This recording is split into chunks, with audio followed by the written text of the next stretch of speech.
ご視聴ありがとうございます。今回は開業130年余りを迎えたあの駅のご紹介です。駅の内外にある歴史の痕跡と廃止された線路の今、期間限定コラボに注目です。意外と気づかない大きな変化とは一体何なのでしょうか。私が今乗っているのは JR 東海道線の下り列車です。もはや説明不要なこの路線、これは東京駅から神戸駅までを結ぶ全長 589.5 キロの路線。かつては東京から西へ多数の長距離列車も走っていましたが、新幹線の開業でその役目は薄れ、今では全線投資列車はほぼありません。次の停車駅が沼津駅。神津駅で分岐する御殿場線と再び合流する駅です。路線全体が沼津駅のあたりで南に回り込む線形のため、駅の手前で右カーブに入ります。この列車は下り本線の2番線ではなく、対比線側の1番線に入線です。このカットでは影になっていてよく見えませんが、御殿場線は北回りルートのため、進行方向右側から近づいてきます。線路の数も増え、都電駅らしさが増してきたかと思うと、長いホームのほぼ全体に屋根がかぶさる、さすがの風格です。この列車は、ホームの一番奥に止まります。跨線橋はホームの前寄りにあり、1番線側はここが終端ですが、隣の2番線側はこの奥、跨線橋の裏にもホームが続いています。エレベーターは跨線橋の裏にあるため、ここがホームの端というわけではありません。一旦ホームの後ろへ向かいます。この駅は JR 東海の管理駅で、路線もすべて JR 東海管轄ですが、東京方面から JR 東日本の列車が乗り入れることもあります。ホームの真ん中には東海道線の時刻表が。下り方面の本数は毎時3本から5本程度。上り方面はこれより1、2本ほど多くなります。基本的には今いる1、2番線が下り、左奥の3、4番線が上りと分けられています。普通列車が多いですが、ホームライナーや寝台特急サンライズなども止まります。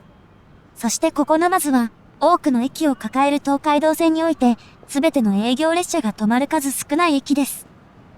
左にも並ぶ東海道線のホームですが、屋根の柱の形状は微妙に異なり、こちらは鉄骨組みなのに対し隣のホームは木製です。というわけで、この先にある地下通路を通って隣のホームに移動です。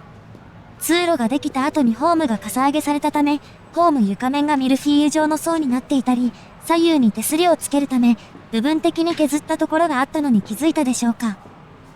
そして年季の入った作りのこの通路、ここを右へ行くと改札があり、この左側では幅が半分程度に減ります。エレベーターもエスカレーターもなく、床面には段差もあります。正確な時期は不明ですが、相当昔に作られたもののようです。この案内表示は発車番線が不規則なことがあるのを補うものですが、一番右のマスが使われることはあるのでしょうか。ところでさっき触れたホームの層、上る絵だとよくわかりますね。そして下りホームからも見えていたこの屋根、途中で作りが変わり、柱の位置や屋根裏の構造が変わります。裏側は日本風のトークを思わせる木組みになり、横方向の梁の間隔も狭い、年代物です。一方右隣のホームの支柱も、こちらと同じく木製になります。同じ見た目な気がしますが、こちらの屋根裏は波打った板なのに対し、あちらは木板が張られ、レトロ感はあちらが上です。この辺りから先には列車があまり来ないため、ベンチなどもなく、ガランとした空間が広がります。ホームの端に到着です。ホーム上の建屋の部分がかさ上げできなかったため、一番端の乗車口のところはホームが低いです。一方隣は途中で屋根が狭くなり、その先で屋根は途切れます。右側の屋根は短く、1番線のこの辺りには長編成の乗車位置案内がありません。左の2番線は300メートル余りの長さがありますが、ホームの途中には静岡車両区につながる線路が分岐しており、途中からホームに乗り付ける列車もあります。点字ブロックの突起は剥がされて先に進むことができ、前方監視用のモニターはこの先にもあります。ホームの土台がこちら。歴史ある国鉄駅によくあるミルフィーユ状の土台の中でもかなり層が複雑なやつです。もう一つのホームに行く前に一旦南口へ向かいます。この通路で行けるのは南口だけで、北口へは序盤に出ていた跨線橋でしか行けません。改札への通路の途中には列を整理するポールが。これは、ここ沼津を舞台とした作品、ラブライブとのコラボ企画。キャラクターのポスター展示や声優による校内アナウンスなど、結構大掛かりなキャンペーンです。南口に到着です。沼津駅は JR 東海エリアのため、JR 東日本エリアからスイカで出場できません。自動生産機で生産できる場合もありますが、臨時の生産所ができます。駅舎の前景がこちらです。画角の関係でこれしか映っていませんが、建物は横幅100メートルあり、東海道線の拠点駅にふさわしいものです。そしてこの右手には、このようなモニュメントが。機関車の動輪の下には、古びた銘板もあります。構内に戻る前に、今ではステンレス製の綺麗な車両が行き交うこの駅の130年を超える歴史をまとめておさらいです。沼津駅の開業は1889年、明治22年。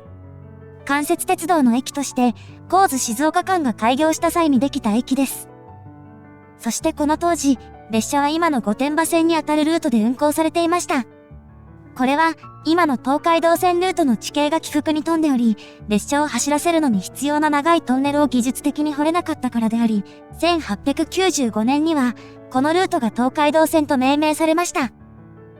ただしこのルートにも最大25ミルの急勾配があり、東京方面行き列車は沼津駅で勾配に対応した機関車に付け替え、両数が多い場合は、最後尾にも機関車をつなげていました。このためほぼすべての営業列車が停車することになり、必然的に停車時間も伸びました。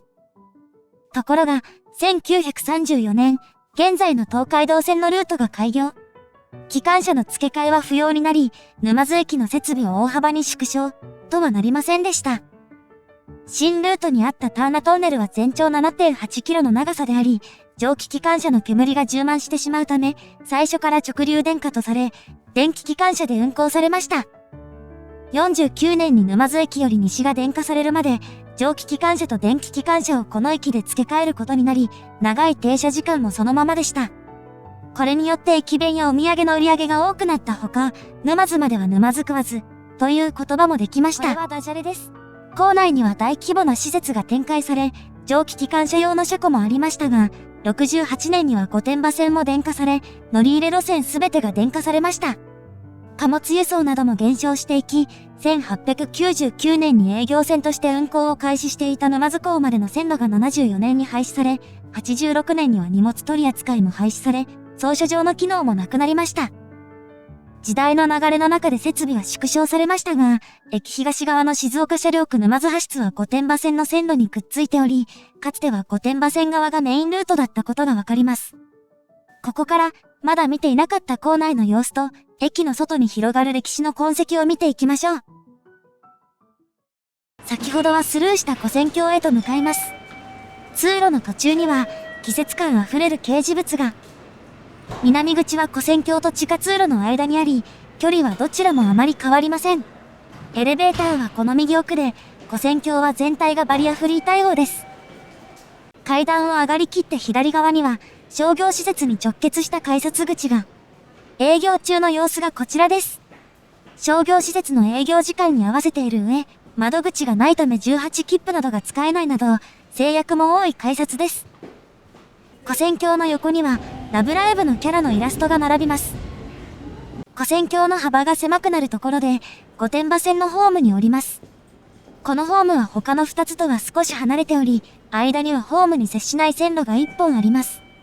幅も他より狭く、支柱も中央の1本しかありません。御殿場線はかつて東海道線のメインルートだったはずですが、このホーム自体は後から作られたのか、土台もさっきより新しい感じです。このホームの場所は西に大きくずれており、奥の連絡通路から伸びる階段も、このホームは片側にしかありません。時刻表はこの通り。御殿場止まりが意外と多く、ワンマン運転の列車もありますね。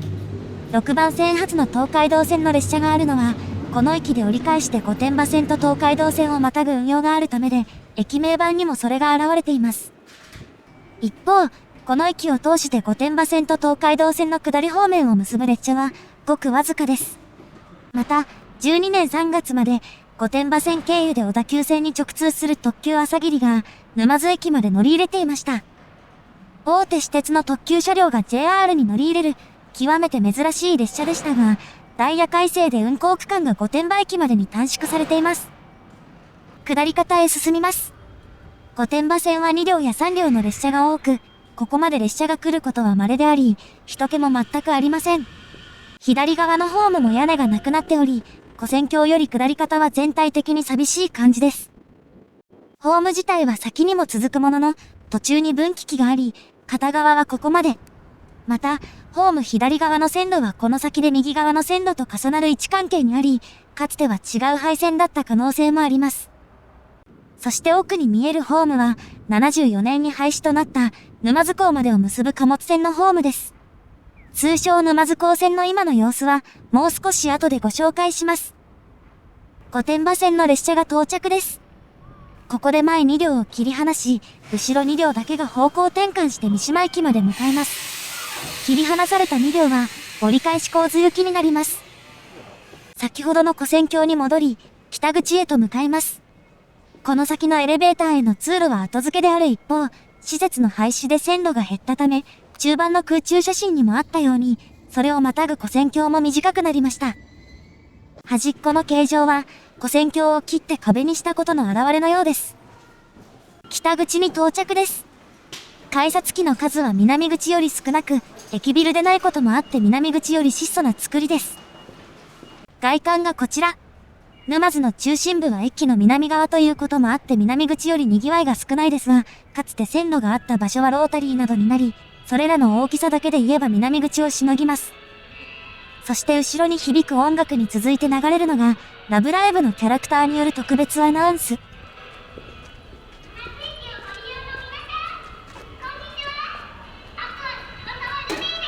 9時半と夕方4時半に行われていますが、駅という特性上時間がずれることもあるらしく、この日の朝のアナウンスは9時40分頃に行われていました。この北口から線路を大きく回り込みます。およそ1キロ余りの場所にあるのが、静岡車両区の沼津派出。手前の線路は入れ替え用の線路で、かなり長い列車でも止まれます。そして奥に見える59キロポストは、御殿場線の神津駅を起点とした距離。